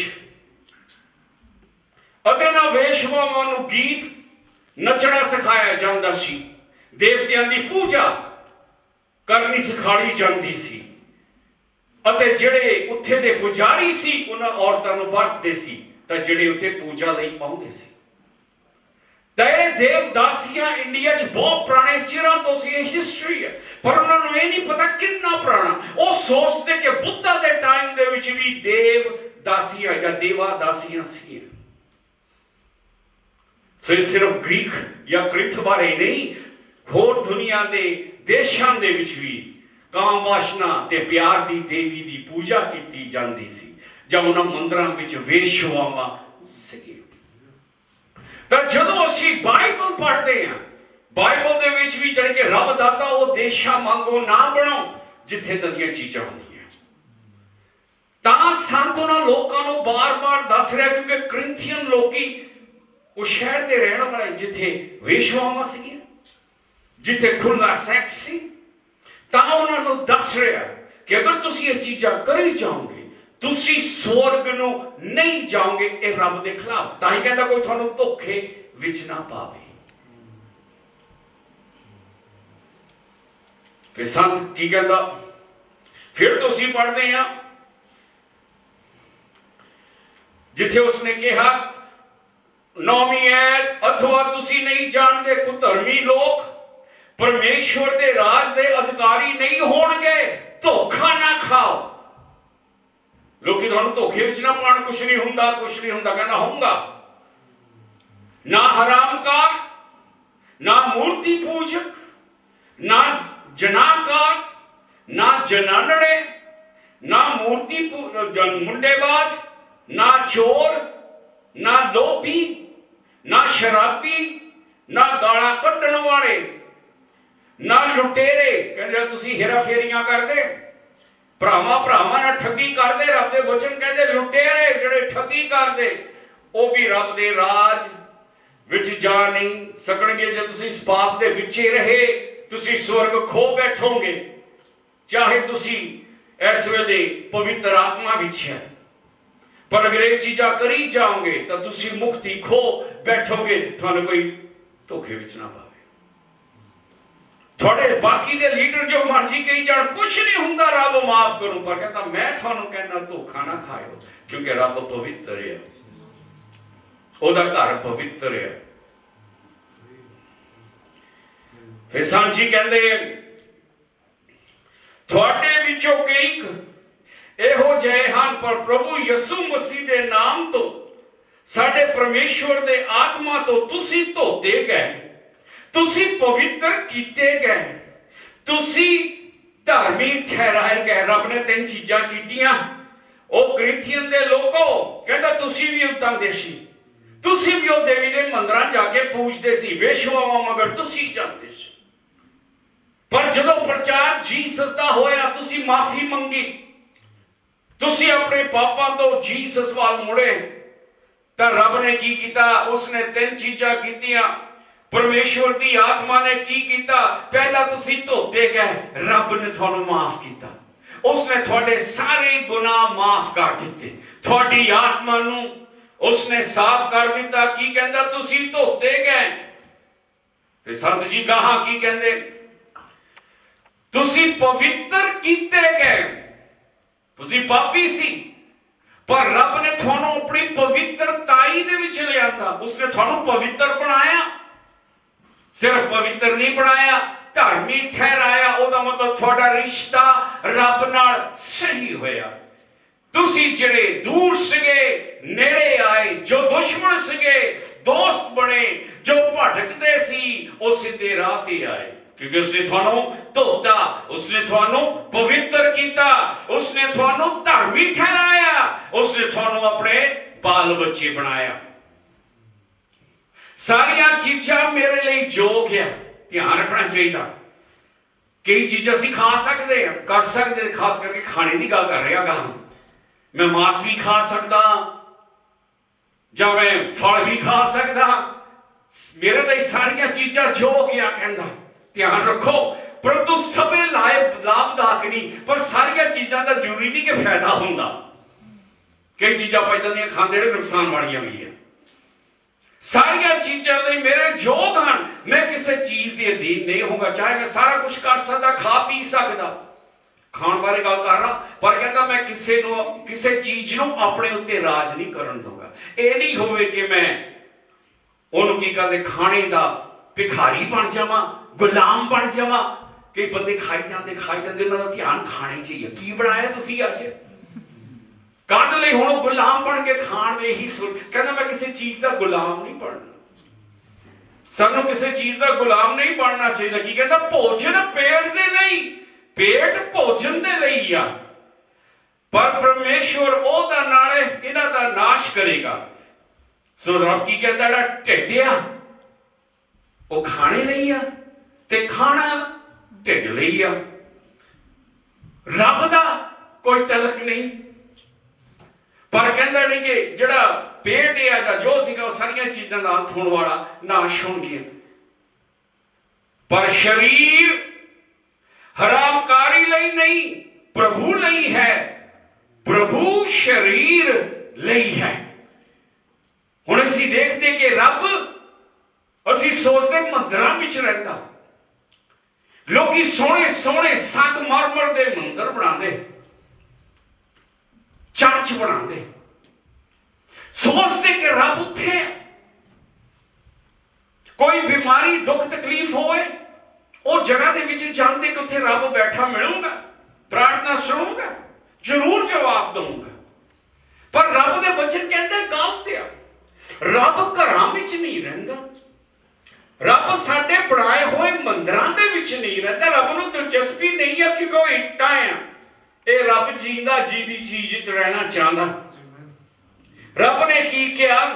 ਆਇਜ਼ਾਇਆ ਦੀ ਪੋਥੀ 'ਚ ਪਰਮੇਸ਼ਵਰ ਵਾਕ ਫਰਮਾਉਂਦਾ, ਉਹ ਕਹਿੰਦਾ ਸਵਰਗ ਮੇਰਾ ਸਿੰਘਾਸਨ, ਜ਼ਮੀਨ ਮੇਰੀ ਚੌਕੀ, ਮੇਰੇ ਪੈਰ ਰੱਖਣ ਦੀ ਜਗ੍ਹਾ। ਕਹਿੰਦਾ ਬੰਦਿਆ, ਕਿਹੜਾ ਘਰ ਤੂੰ ਮੇਰੇ ਲਈ ਬਣਾਉਂਗਾ? ਇੱਥੇ ਨਹੀਂ ਕਿ ਰੱਬ ਦੱਸਦਾ, ਰੱਬ ਨੇ ਆਪਣਾ ਮੰਦਿਰ ਆਪ ਬਣਾਇਆ। ਉਹ ਮੰਦਿਰ ਇੱਟਾਂ ਦਾ ਨਹੀਂ ਬਣਿਆ, ਉਹ ਹੱਡੀਆਂ ਤੇ ਮਾਸ ਦਾ ਬਣਿਆ ਮੰਦਿਰ ਆ। ਅਤੇ ਉਹ ਮੰਦਿਰ ਤੁਸੀਂ ਆ। ਰੱਬ ਇਹਨਾਂ ਚਰਚਾਂ 'ਚ ਰਹਿਣਾ ਨਹੀਂ ਚਾਹੁੰਦਾ। ਰੱਬ ਇੱਥੇ ਰਹਿਣਾ ਨਹੀਂ ਚਾਹੁੰਦਾ। ਉਹ ਤੁਹਾਡੇ ਅੰਦਰ ਰਹਿਣਾ ਚਾਹੁੰਦਾ। ਕਿਉਂਕਿ ਇਹ ਚੀਜ਼ਾਂ ਇੱਟਾਂ ਆ। ਉਹਨੂੰ ਕੀ ਕਰਨਾ ਇੱਟਾਂ 'ਚ? ਉਹ ਤੁਹਾਡੇ ਵਿੱਚ ਸੰਤ ਜੀ ਕੀ ਕਹਿੰਦੇ ਆ? ਫਿਰ ਤੁਸੀਂ ਪੜ੍ਹਦੇ ਆ 13ਵਾਂ ਅਧਿਆਇ, ਪਰ ਸਰੀਰ ਹਰਾਮਕਾਰੀ ਲਈ ਨਹੀਂ, ਪ੍ਰਭੂ ਲਈ ਹੈ। ਪ੍ਰਭੂ ਸਰੀਰ ਦੇ ਲਈ ਹੈ। ਕਿ ਰੱਬ ਸਰੀਰ ਦੇ ਲਈ ਹੈ। ਸਰੀਰ ਰੱਬ ਦਾ ਹੈ। ਰੱਬ ਦੇ ਮੋਹਰੇ ਇਨਸਾਨੀ ਸਰੀਰ ਬਹੁਤ ਕੀਮਤ ਦਾ ਹੈ। ਰੱਬ ਦੇ ਮੋਹਰੇ ਇਨਸਾਨੀ ਸਰੀਰ ਪਵਿੱਤਰ ਆ। ਉਹ ਦੇਖਦਾ ਕਿ ਮੈਂ ਪਵਿੱਤਰ ਚੀਜ਼ ਬਣਾਈ। ਇਨਸਾਨ ਦਾ ਸਰੀਰ ਬਹੁਤ ਬੜੀ ਚੀਜ਼ ਆ। ਉਹ ਰੱਬ ਦੇ ਰੂਪ ਦੇ ਵਿੱਚ ਬਣੀ ਆ। ਤਾਂ ਰੱਬ ਕਦਰ ਕਰਦਾ ਆਦਮੀ ਦੇ ਸਰੀਰ ਦੀ, ਇਨਸਾਨ ਦੇ ਸਰੀਰ ਦੀ। ਕਿਉਂਕਿ ਉਹ ਜਿਹੜਾ ਸਰੀਰ ਹੈ ਉਹਨੇ ਆਪਣੇ ਰੂਪ ਵਿੱਚ ਬਣਾਇਆ। ਆਪਣੇ ਰੂਪ ਦੇ ਵਿੱਚ ਉਹ ਇਨਸਾਨ ਨੂੰ ਉਸਨੇ ਰਚਿਆ। ਇਹ ਜਿਹੜਾ ਸਰੀਰ ਆ ਉਹ ਸਾਡੀ ਨਹੀਂ, ਰੱਬ ਦੀ ਜਾਇਦਾਦ ਆ। ਉਹਨ ਆਦਮੀ ਨੂੰ ਮਿੱਟੀ ਤੋਂ ਬਣਾਇਆ। ਆਦਮੀ ਆਪਣੇ ਆਪ ਲਈ ਨਹੀਂ, ਉਹਦੇ ਲਈ ਆ, ਉਹਦੀ ਜਾਇਦਾਦ ਆ। ਉਹਨੂੰ ਬਣਾਇਆ, ਉਹਨੂੰ ਉਤਪੰਨ ਕੀਤਾ, ਉਹਨੂੰ ਸਾਹ ਪਾਇਆ, ਉਹਨੂੰ ਉਹਦੇ ਵਿੱਚ ਜੀਵਨ ਪਾਇਆ। ਸੋ ਰੱਬ ਦੀਆਂ ਨਜ਼ਰਾਂ 'ਚ ਸਰੀਰ ਬਹੁਤ ਜ਼ਰੂਰੀ ਚੀਜ਼ ਹੈ। ਕਿਉਂਕਿ ਉਸੇ ਸਰੀਰ 'ਚ ਤੁਸੀਂ ਰਹਿੰਦੇ ਹੋ ਅਤੇ ਉਸੇ ਸਰੀਰ 'ਚ ਰੱਬ ਰਹਿਣਾ ਚਾਹੁੰਦਾ। ਸੋ ਜਦੋਂ ਰੱਬ ਸਰੀਰ ਵੱਲ ਦੇਖਦਾ, ਸਰੀਰ ਉੱਤਮ ਹੈ। ਪਰ ਰੱਬ ਕਹਿੰਦਾ ਹੈ ਸਰੀਰ ਕੰਜਰਪੁਣੇ ਲਈ ਨਾ ਵਰਤੋ, ਕਿਉਂਕਿ ਇਹਦੇ ਵਿੱਚ ਰੱਬ ਰਹਿਣਾ ਚਾਹੁੰਦਾ। ਇਸ ਸਰੀਰ ਦੇ ਵਿੱਚ ਪਰਮੇਸ਼ਵਰ ਬਸਣਾ ਚਾਹੁੰਦਾ। 14ਵੀਂ ਆਇਤ, ਪਰਮੇਸ਼ਵਰ ਨੇ ਨਾਲੇ ਪ੍ਰਭੂ ਨੂੰ ਜੀਂਦਾ ਕਰਕੇ ਉਠਾਇਆ। ਰੱਬ ਨੇ ਆਪਣੇ ਪੁੱਤ ਨੂੰ ਕੀ ਕੀਤਾ? ਜੀਂਦਾ ਉਠਾਇਆ। ਨਾਲੇ ਸਾਨੂੰ ਆਪਣੀ ਸਮਰੱਥਾ ਨਾਲ ਜੀਂਦਾ ਕਰਕੇ ਉਠਾਉ। ਕਹਿੰਦਾ ਜਿਸ ਤਰ੍ਹਾਂ ਰੱਬ ਨੇ ਜੀਸਸ ਨੂੰ ਜੀਂਦੇ ਕੀਤਾ, ਉਸੇ ਤਰ੍ਹਾਂ ਰੱਬ ਨੇ ਆਪਣੇ ਸੰਤਾਂ ਨੂੰ ਜੀਂਦੇ ਕਰਨਾ। ਪਰਮੇਸ਼ਵਰ ਸਰੀਰ ਦੀ ਇੱਜ਼ਤ ਕਰਦਾ। ਇਹੀ ਸਰੀਰ ਜਿਹੜਾ ਇੱਕ ਦਿਨ ਮਿੱਟੀ ਬਣ ਜਾਣਾ, ਰੱਬ ਨੇ ਉਹੀ ਸਰੀਰ ਫਿਰ ਤੂੰ ਬਣਾਉਣਾ ਅਤੇ ਉਸੇ ਸਰੀਰ 'ਚ ਫਿਰ ਤੂੰ ਉਸਨੇ ਤੁਹਾਡੀ ਆਤਮਾ ਪਾਣੀ। ਬਾਈਬਲ ਕੀ ਕਹਿੰਦੀ? ਮੁਰਦੇ ਜੀਂਦੇ ਹੋਣਗੇ। ਉਹੀ ਸਰੀਰ। ਸੋ ਤੁਸੀਂ ਦੇਖੋ ਤੁਹਾਡਾ ਸਰੀਰ ਰੱਬ ਮੋਰੇ ਕਿੰਨਾ ਵੈਲਿਊ ਵਾਲਾ, ਕਿੰਨਾ ਉੱਤਮ ਹੈ ਕਿ ਰੱਬ ਨੇ ਉਹੀ ਸਰੀਰ ਮੁੜ ਕੇ ਜੀਂਦਾ ਕਰਨਾ। ਬਾਈਬਲ ਦੱਸਦੀ ਕਬਰਾਂ ਖੁੱਲਣਗੀਆਂ, ਤੁਰੀ ਬਚੂਗੀ। ਪਰਮੇਸ਼ਵਰ ਸਵਰਗ ਦੇ ਵਿੱਚ ਰੱਬ ਦੀ ਮਹਿਮਾ ਦੇ ਨਾਲ ਆਉਂ ਬੋਲੋ। ਅਤੇ ਬਾਈਬਲ ਕਹਿੰਦੀ ਕਬਰਾਂ ਖੁੱਲਣਗੀਆਂ ਤੇ ਮੁਰਦੇ ਜੀਂਦੇ ਹੋਣਗੇ। ਸੋ ਇਥੋਂ ਅਸੀਂ ਦੇਖਦੇ ਕਿ ਰੱਬ ਦੀਆਂ ਨਜ਼ਰਾਂ 'ਚ ਇਹ ਸਰੀਰ ਕਿੰਨਾ ਕੀਮਤੀ ਹੈ। ਸੰਤ ਜੀ ਕੀ ਕਹਿੰਦੇ, ਰੱਬ ਨੇ ਆਹੀ ਸਰੀਰ ਮੁੜ ਕੇ ਜੀਂਦੇ ਕਰਨਾ। ਰੱਬ ਨੇ ਜੀਸਸ ਦਾ ਵੀ ਹੋਰ ਨਹੀਂ, ਉਹੀ ਸਰੀਰ ਜਿਹਦੇ ਵਿੱਚੋਂ ਮਰਿਆ, ਉਹੀ ਸਰੀਰ ਰੱਬ ਫਿਰ ਤੋਂ ਜੀਂਦੇ ਕਰਦਾ, ਉਹਨੂੰ ਕਬਰ ਤੋਂ ਬਾਹਰ ਕੱਢਦਾ। ਫਿਰ ਕੀ ਤੁਸੀਂ ਇਹ ਨਹੀਂ ਜਾਣਦੇ ਭਈ ਤੁਹਾਡੇ ਸਰੀਰ ਮਸੀਹ ਦੇ ਅੰਗ ਹਨ? ਉਹਦਾ ਮਤਲਬ ਤੁਹਾਡੇ ਹੱਥ ਪੈਰ, ਤੁਹਾਡੇ ਮੂੰਹ, ਤੁਹਾਡੇ ਕੰਨ ਜੀਸਸ ਦੇ ਆ। ਕਿਉਂਕਿ ਰੱਬ ਆਹੀ ਸਰੀਰ ਵਰਤਣਾ ਚਾਹੁੰਦਾ। ਰੱਬ ਤੁਹਾਡੇ ਹੱਥ ਵਰਤਣਾ ਚਾਹੁੰਦਾ ਕਿ ਤੁਸੀਂ ਬਿਮਾਰਾਂ ਤੇ ਰੱਖ ਕੇ ਠੀਕ ਕਰੋ। ਰੱਬ ਇਹੀ ਕੰਨ ਵਰਤਣਾ ਚਾਹੁੰਦਾ ਕਿ ਤੁਸੀਂ ਉਹਦੇ ਬਚਨ ਸੁਣੋ। ਰੱਬ ਇਹੀ ਜੀਭ ਵਰਤਣਾ ਚਾਹੁੰਦਾ ਕਿ ਤੁਸੀਂ ਉਹਦਾ ਪ੍ਰਚਾਰ ਕਰੋ। ਕਹਿੰਦਾ ਤੁਹਾਡੇ ਅੰਗ ਜੀਸਸ। ਇੱਥੇ ਦੱਸਦਾ ਕਿ ਰੱਬ ਨੂੰ ਸਰੀਰ ਕਿੰਨਾ ਜ਼ਰੂਰੀ ਆ, ਕਿਉਂਕਿ ਇਕੱਲੀ ਤੁਹਾਡੀ ਆਤਮਾ ਉਹਦਾ ਅੰਗ ਨਹੀਂ, ਬਲਕਿ ਤੁਹਾਡਾ ਸਰੀਰ ਉਹਦਾ ਅੰਗ ਆ। ਤੁਸੀਂ ਉਹਦੇ ਹੱਥ ਆ, ਤੁਸੀਂ ਉਹਦੇ ਪੈਰ ਆ, ਤੁਸੀਂ ਉਹਦੀਆਂ ਅੱਖਾਂ ਆ, ਤੁਸੀਂ ਉਹਦੇ ਕੰਨ ਆ। ਕਾਹਦੇ ਲਈ? ਉਹ ਤੁਹਾਡੇ ਅੰਦਰ ਆ, ਉਹ ਇੱਥੇ ਨਹੀਂ ਆ, ਉਹ ਉੱਥੇ ਆ। ਆਹ ਰੱਬ ਦਾ ਘਰ ਨਹੀਂ ਆ। ਇਹ ਘਰ ਆ ਜਿੱਥੇ ਸਾਰੇ ਇਕੱਠੇ ਹੁੰਦੇ ਆ, ਉਹ ਰੱਬ ਦਾ ਘਰ ਆ। ਤੁਸੀਂ ਇਹ ਨਹੀਂ ਜਾਣਦੇ ਤੁਹਾਡਾ ਸਰੀਰ ਮਸੀਹ ਦੇ ਅੰਗ ਆ। ਤੁਹਾਡੇ ਹੱਥ ਪੈਰ ਦੁਆ ਜੀਸਸ ਤੇ। ਜੀਸਸ ਤੁਹਾਡੇ ਰਾਹੀਂ ਕੰਮ ਕਰਨਾ ਚਾਹੁੰਦਾ। ਅੱਜ ਜੀਸਸ ਤੁਹਾਡੇ ਨਾਲ ਬੋਲ ਰਿਹਾ। ਉਹ ਕਿੱਦਾਂ ਬੋਲ ਰਿਹਾ? ਮੂੰਹ ਰਾਹੀਂ। ਉਹਨੂੰ ਕਿਸੇ ਬੰਦੇ ਦਾ ਮੂੰਹ ਵਰਤਣਾ ਪੈਣਾ ਬੋਲਣ ਲਈ, ਤੁਹਾਡੇ ਨਾਲ ਗੱਲ ਕਰਨ ਲਈ। ਸੋ ਸਾਡੇ ਅੰਗ ਉਹਦੇ ਅੰਗ ਆ, ਇਸ ਕਰਕੇ ਸਰੀਰ ਜ਼ਰੂਰੀ ਹੈ। ਸਰੀਰ ਕਿੰਨਾ ਜ਼ਰੂਰੀ ਆ? ਬਹੁਤ ਜ਼ਿਆਦਾ। ਅਸੀਂ ਕ੍ਰਾਸ ਵੱਲ ਚੱਲਦੇ ਹਾਂ, ਅਸੀਂ ਬਹੁਤ ਜ਼ੋਰ ਲਾਉਂਦੇ ਹਾਂ ਅਤੇ ਮੰਨਦੇ ਹਾਂ, ਕਹਿੰਦੇ ਹਾਂ ਜੋ ਅਸੀਂ ਕਹਿੰਦੇ ਅਸੀਂ ਮੰਨਦੇ ਹਾਂ ਉਹ ਸਹੀ ਆ ਕਿ ਜੀਸਸ ਨੇ ਸਾਡੇ ਪਾਪ ਉਠਾਏ। ਆਤਮਾ ਦਾ ਤਲਕ। ਪਰ ਬਾਈਬਲ ਇਹ ਵੀ ਕਹਿੰਦੀ ਉਹਨ ਸਾਡੀਆਂ ਬਿਮਾਰੀਆਂ ਉਠਾਈਆਂ। ਉਹਦਾ ਮਤਲਬ ਸਰੀਰ, ਕਿ ਸਿਰਫ ਆਤਮਾ ਨਹੀਂ ਪਿਆਰੀ, ਉਹਨੂੰ ਸਰੀਰ ਵੀ ਪਿਆਰਾ। ਅਗਰ ਉਹ ਆਤਮਾ ਚੋਂ ਪਾਪ ਮਾਫ ਕੀਤਾ, ਉਹ ਸਰੀਰ ਤੋਂ ਬਿਮਾਰੀ ਨਾਸ਼ ਕੀਤੀ, ਤਾਂ ਕਿ ਉਹਦੇ ਮੋਰੇ ਸਰੀਰ ਵੀ ਜ਼ਰੂਰੀ ਆ, ਕਿਉਂਕਿ ਉਹਨੂੰ ਬਣਾਇਆ, ਉਹਦੇ ਰੂਪ ਵਿੱਚ ਬਣਿਆ। ਅਤੇ ਆਤਮਾ ਵੀ ਜ਼ਰੂਰੀ ਆ, ਕਿਉਂਕਿ ਅੰਦਰੋਂ ਤੁਹਾਨੂੰ ਸਾਫ਼ ਕੀਤਾ, ਕਿ ਉਹ ਸਾਡੇ ਪਾਪ ਉਠਾਏ ਅਤੇ ਬਿਮਾਰੀਆਂ ਨੂੰ ਖਤਮ ਕੀਤਾ। ਉਹਦੀ ਮਾਰ ਖਾਣ ਨਾਲ ਤੁਸੀਂ ਨਰੋਏ ਕੀਤੇ ਗਏ, ਕਿ ਉਹ ਸਿਰਫ ਤੁਹਾਡੀ ਆਤਮਾ ਲਈ ਨਹੀਂ ਮਰਿਆ, ਤੁਹਾਡੇ ਸਰੀਰ ਲਈ ਵੀ ਉਹ ਮਰਿਆ। ਸੰਤ ਜੀ ਕੀ ਕਹਿੰਦੇ 15ਵੀਂ ਆਇਤ, ਕਿ ਤੁਸੀਂ ਇਹ ਨਹੀਂ ਜਾਣਦੇ? 16ਵੀਂ 15ਵੀਂ ਮਾਫ ਕਰਨਾ, ਕਿ ਤੁਸੀਂ ਇਹ ਨਹੀਂ ਜਾਣਦੇ ਤੁਹਾਡੇ ਸਰੀਰ ਮਸੀਹ ਦੇ ਅੰਗ ਹਨ। ਸੋ ਕੀ ਮੈਂ ਮਸੀਹ ਦੇ ਅੰਗ ਲੈ ਕੇ ਕੰਜਰੀ ਦੇ ਅੰਗ ਬਣਾਵਾਂ? ਕਿ ਜੇ ਮੇਰਾ ਸਰੀਰ ਰੱਬ ਦਾ, ਜੇ ਮੇਰੇ ਹੱਥ ਪੈਰ ਰੱਬ ਦੇ ਉਹ ਵਰਤਦਾ, ਕਿਆ ਹੁਣ ਮੈਂ ਇਹੀ ਸਰੀਰ ਲੈ ਕੇ ਖਰਾਬ ਕੰਮ ਕਰਾਂ? ਵੇਸ਼ਵਾ ਮਗਰ ਜਾਵਾਂ, ਖਰਾਬ ਚੀਜ਼ਾਂ ਦੇਖਾਂ, ਖਰਾਬ ਚੀਜ਼ਾਂ ਸੁਣਾਂ? ਕਿਆ ਹੁਣ ਮੈਂ ਇਹ ਅੰਗ ਪਾਪ ਲਈ ਵਰਤਾਂ? ਜਿਹੜੇ ਅੰਗ ਜੀਸਸ ਵਰਤਣਾ ਚਾਹੁੰਦਾ ਆਪਣੀ ਮਹਿਮਾ ਲਈ, ਕਿਆ ਮੈਂ ਉਹਦੇ ਅੰਦਰ ਨੂੰ ਵੇਸ਼ਵਾ ਬਣਾ ਦੇਵਾਂ? ਅਥਵਾ ਕੀ ਤੁਸੀਂ ਇਹ ਨਹੀਂ ਜਾਣਦੇ ਜੋ ਕੋਈ ਕੰਜਰੀ ਨਾਲ ਸੰਗ ਕਰਦਾ ਹੈ ਸੋ ਉਹਦੇ ਨਾਲ ਇੱਕ ਦੇਹੀ ਹੈ? ਕਿਉਂ ਜੋ ਆਖਦਾ ਹੈ ਭਈ ਉਹ ਦੋਵੇਂ ਇੱਕ ਸਰੀਰ ਹੋਣਗੇ, ਕਿ ਜਦੋਂ ਆਦਮੀ ਵੇਸ਼ਵਾ ਮਗਰ ਜਾਂਦਾ ਦੋਨੋਂ ਸਰੀਰ ਹੁਣ ਇੱਕ ਬਣ ਜਾਂਦੇ ਆ, ਕਿਉਂਕਿ ਤੀਵੀਂ ਆਦਮੀ ਤੋਂ ਆਏ ਇੱਕ ਸਰੀਰ ਬਣ ਜਾਂਦੇ ਆ। ਸੋ ਜਿਸ ਤਰ੍ਹਾਂ ਬਾਈਬਲ ਕਹਿੰਦੀ ਕਿ ਦੋਵੇਂ ਇੱਕ ਸਰੀਰ ਬਣ ਜਾਣਗੇ। ਸੋ ਜਦੋਂ ਬੰਦਾ ਵੇਸ਼ਵਾ ਨਾਲ ਜਾਂਦਾ, ਉਹ ਵੇਸ਼ਵਾ ਵਾਂਗੂ ਬਣ ਜਾਂਦਾ, ਉਹ ਇੱਕ ਸਰੀਰ ਬਣ ਜਾਂਦਾ।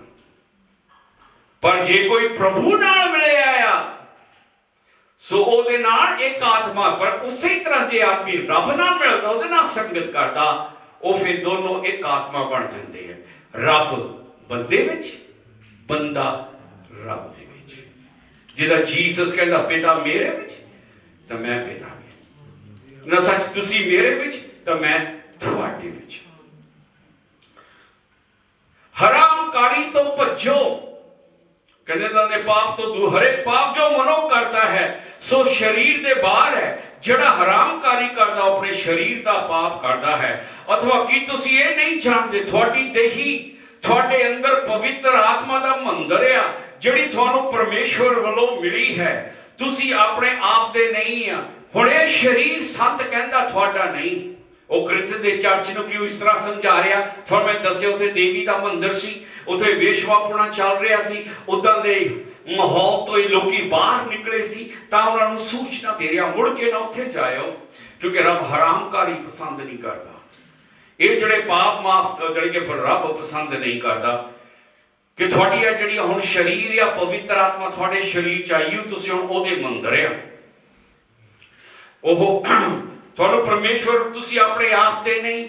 ਇਹ ਸਰੀਰ ਹੁਣ ਤੁਹਾਡਾ ਨਹੀਂ ਹੈ, ਤੁਹਾਡੀ ਇਮਾਨਤ ਨਹੀਂ ਹੈ। ਇਹ ਸਰੀਰ ਪਰਮੇਸ਼ਵਰ ਦੀ ਇਮਾਨਤ ਹੈ। ਇਹ ਸਰੀਰ ਹੁਣ ਪਰਮੇਸ਼ਵਰ ਦਾ ਹੈ। ਤੁਸੀਂ ਤਾਂ ਮੁੱਲ ਨਾਲ ਲਏ ਹੋਏ ਹੋ, ਇਸ ਲਈ ਆਪਣੀ ਦੇਹੀ ਨਾਲ ਪਰਮੇਸ਼ਵਰ ਦੀ ਵਡਿਆਈ ਕਰੋ। ਰੱਬ ਨੇ ਤੁਹਾਨੂੰ ਮੁੱਲ ਲਿਆ, ਤੁਸੀਂ ਉਹਦੀ ਜਾਇਦਾਦ ਆ। ਗਾਹਾਂ ਦੱਸਿਆ ਲਿਖਿਆ ਗਿਆ ਪਰਮੇਸ਼ਵਰ ਦੇ ਬਚਨਾਂ 'ਚ ਕਿ ਉਸਨੇ ਸਾਨੂੰ, ਸੰਤ ਪੀਟਰ ਦੱਸਦਾ ਪਤਰਸ, ਕਿ ਰੱਬ ਨੇ ਸਾਨੂੰ ਸੋਨੇ ਨਾਲ ਨਹੀਂ ਖਰੀਦਿਆ, ਸੋਨੇ ਚਾਂਦੀ ਨਾਲ ਨਹੀਂ, ਆਪਣੇ ਲਹੂ ਦੀ ਕੀਮਤ ਦੇ ਕੇ ਉਹ ਤੁਹਾਨੂੰ ਖਰੀਦਿਆ। ਤਾਂ ਸੰਤ ਕਹਿੰਦਾ ਤੁਸੀਂ ਖਰੀਦੇ ਗਏ ਆ।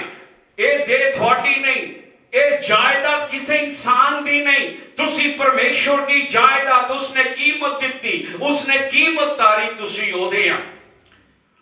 ਸਰੀਰ ਪਵਿੱਤਰ ਜਗ੍ਹਾ ਜਿੱਥੇ ਪਰਮੇਸ਼ਵਰ ਬਸਦਾ ਆ, ਤੇ ਸਰੀਰ ਨੂੰ ਨਾਸ਼ ਕਰਨਾ, ਪਰਮੇਸ਼ਵਰ ਮੋਹਰੇ ਪਾਪ ਕਰਨਾ। ਪਰਮੇਸ਼ਵਰ ਚਾਹੁੰਦਾ ਕਿ ਅਸੀਂ ਆਪਣੇ ਸਰੀਰ ਨੂੰ ਹਰ ਇੱਕ ਨੁਕਸਾਨ ਤੋਂ ਬਚਾ ਕੇ ਰੱਖੀਏ।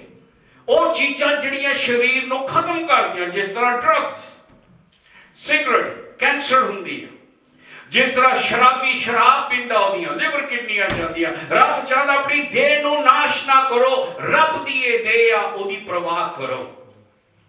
ਫਿਰ ਖੁਦਕੁਸ਼ੀ ਕਰਨੀ ਪਾਪ ਆ, ਆਪਣੀ ਜਾਨ ਲੈਣੀ। ਕਾਹਦੇ ਲਈ? ਕਿਉਂਕਿ ਤੁਹਾਡੀ ਜਾਨ ਤੁਹਾਡੀ ਨਹੀਂ, ਰੱਬ ਦੀ ਜਾਇਦਾਦ ਹੈ। ਤੁਸੀਂ ਖਰੀਦੇ ਗਏ ਆ, ਰੱਬ ਦੀ ਜਾਇਦਾਦ ਹੈ। ਤੁਹਾਡਾ ਹੱਕ ਨਹੀਂ ਆ ਕਿ ਤੁਸੀਂ ਆਪਣੀ ਜਾਨ ਲਵੋ, ਇਹ ਰੱਬ ਤੇ। ਉਹ ਜਾਨ ਦਿੰਦਾ, ਉਹ ਜਾਨ ਚਾਹੁੰਦਾ। ਖੁਦਕੁਸ਼ੀ ਆਪਣੀ ਜਾਨ ਲੈਣੀ ਪਰਮੇਸ਼ਵਰ ਮੋਰੇ ਪਾਪ ਆ। ਡਾਕਟਰਾਂ ਨੂੰ ਵੀ ਹੱਕ ਨਹੀਂ ਆ, ਕਿਉਂ ਕਿਸੇ ਦੀ ਮੌਤ, ਕਿਸੇ ਮਰੀਜ਼ ਦੀ ਮੌਤ ਜਲਦੀ ਲਿਆਵੇ। ਹਸਪੀਟਲ ਦੇਖਿਆ ਬੰਦਾ ਬਹੁਤ ਬਿਮਾਰ, ਦਰਦਾਂ ਦੇ ਵਿੱਚ ਆ, ਸਿਆਣਾ ਹੋਇਆ, ਡਾਕਟਰ ਕਹਿੰਦਾ ਮਰਨ ਦਿਓ, ਇਹ ਦੁੱਖ ਦੇ ਵਿੱਚ ਇਹ ਪਾਪ ਹੈ। ਕਿਉਂਕਿ ਉਹ ਜਿਹੜਾ ਬੰਦਾ, ਉਹਦਾ ਸਰੀਰ ਆ, ਡਾਕਟਰ ਦੀ ਇਮਾਨਤ ਨਹੀਂ, ਕਿਸੇ ਬੰਦੇ ਦੀ ਇਮਾਨਤ ਨਹੀਂ, ਕਿਸੇ ਦਾ ਹੱਕ ਨਹੀਂ ਆ, ਪਰਮੇਸ਼ਵਰ ਦਾ ਹੱਕ ਆ। ਇਹ ਨਹੀਂ ਕਿ ਉਹਦੀ ਜਾਨ ਜਲਦੀ ਲਈ ਜਾਵੇ, ਪਾਪ ਆ, ਰੱਬ ਦੇ ਮੋਹਰੇ ਕਤਲ ਆ। ਕਈ ਵਾਰੀ ਅਸੀਂ ਸੋਚਦੇ ਚੱਲ ਵਿਚਾਰਾ ਛੁੱਟ ਗਿਆ, ਦਰਦਾਂ ਦੇ ਵਿੱਚ ਸੀ, ਦੁੱਖ ਭੋਗਦਾ ਸੀ, ਦਿਨ ਰਾਤ ਰੋਂਦਾ ਸੀ, ਚੱਲ ਮਰ ਗਿਆ, ਹੁਣ ਸ਼ਾਂਤੀ ਜਗ੍ਹਾ ਤੇ ਚਲੇ ਗਿਆ। ਪਰ ਰੱਬ ਕਹਿੰਦਾ ਪਾਗਲੋ, ਇਹ ਜਿਹੜਾ ਦਰਦ ਹੈ ਤਾਂ ਕੁਛ ਵੀ ਨਹੀਂ, ਜਿਹੜਾ ਗਾਹਾਂ ਦਾ ਦਰਦ ਆ ਉਹ ਤਾਂ ਇਸ ਦਰਦ ਨਾਲੋਂ 1000 ਗੁਣਾ ਜ਼ਿਆਦੇ ਆ। ਉਹ ਬੰਦਾ ਬਚਿਆ ਨਹੀਂ ਆ, ਸਮਾ ਕੇ ਪਤੀਲੀ ਚੋਂ ਨਿਕਲ ਕੇ ਅੱਗ ਦੇ ਵਿੱਚ ਪੈ ਗਿਆ। ਇੱਥੇ ਪਤੀਲੇ ਵਿੱਚ ਰਿੱਝਦਾ ਸੀਗਾ, ਪਰ ਗਾਹਾਂ ਹੁਣ ਅੱਗ ਦੇ ਵਿੱਚ ਪੈ ਗਿਆ। ਬਾਈਬਲ ਕੀ ਕਹਿੰਦੀ? ਪਰਮੇਸ਼ਵਰ ਦੇ ਵਚਨ ਦੱਸਦੇ ਧੋਖਾ ਨਾ ਖਾਓ। ਉਹ ਕਹਿੰਦਾ ਪਾਪੀਆਂ ਲਈ ਕੋਈ ਸ਼ਾਂਤੀ ਨਹੀਂ ਆ।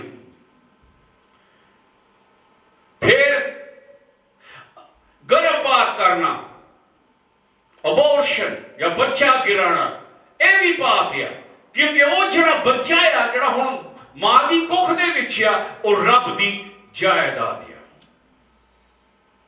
ਉਸਨੇ ਬੰਦੇ ਨੂੰ ਪਹਿਲਾ ਰੂਪ ਦਿੱਤਾ, ਤਾਂ ਉਸਨੇ ਬੰਦੇ ਨੂੰ ਤਾਕਤ ਦਿੱਤੀ ਜਾ ਤੇ ਵੱਧ, ਤਾਂ ਕਿ ਜਿੰਨੇ ਵੀ ਬੰਦੇ ਦੀ ਔਲਾਦ ਆ ਉਹ ਰੱਬ ਦੀ ਜਾਇਦਾਦ ਆ। फिर शरीर का आदर कर, आदर वाले कपड़े पा, वो कपड़े नहीं जिन्ना थोड़ा शरीर उत्ते ही नंगा दिसे, वो कपड़े नहीं जिहड़ा थोड़ा शरीर जार करे। याद रखो, थोड़ा शरीर थोड़ा नहीं है, रब दा है। रब ने तुझे शरीर इस करके नहीं दसिया दिता कि शरीर नूं अद्धा नंगा करो तो लोकां नूं अपने मगर लाओ। शरीर दिता कि शरीर विच रब दी महिमा करो। यह प्रचार सारियां लई नहीं, यह शिक्षा सारियां लई नहीं, ओही जड़ा सुनना चाहता। जीसस ने भी कहा जिहदे कंन आ वो सुने, जिन्हां दे आत्मिक कंन नहीं खुले वो नहीं सुनेंगे। सो इत्थे ताही संत दसदा कुरिन्थियन दे अगे वांगू ना बनो, कुरिन्थ दे विच जिहड़ा हो रहा ਉਹਦੇ मगर ना जाओ। रब ने तुहानू चुनिया, बाहर कढिया, तुहाडे शरीर नू साफ कीता, पाप उसने धोते, तुहानू पवित्र बनाया, अपने नाल सही ठहराया।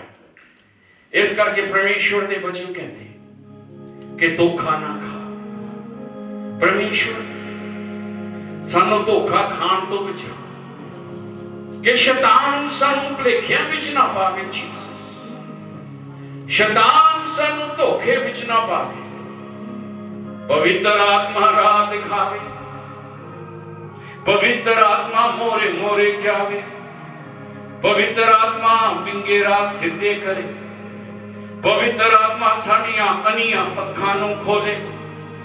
क्योंकि परमेश्वर थोड़ी आत्मा साडा अध्यापक, साडा उस्ताद ते साडा गुरु है। पवित्र आत्मा जीसस जो तुसी सानू दित्ती ताकि वो सानू दस सके परमेश्वर बारे।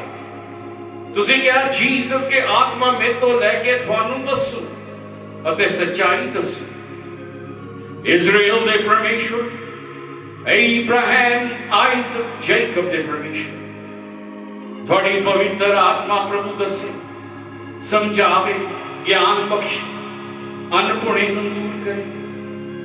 प्रभु साडे उत्ते थोड़ी आत्मा दी आशीर्वाद आवे, प्रभु बरकत दवे, प्रभु झोलियां भरे, प्रभु बीमारी दूर करे, प्रभु शैतानां नूं दबका दवे, प्रभु नेरे नूं दूर करके अपनी लो चमकावे, प्रभु साडे पैरां नूं पहाड़ उत्ते रखे, प्रभु सानू गारियां पानियां चों बाहर कढे, डुबण तो बचावे।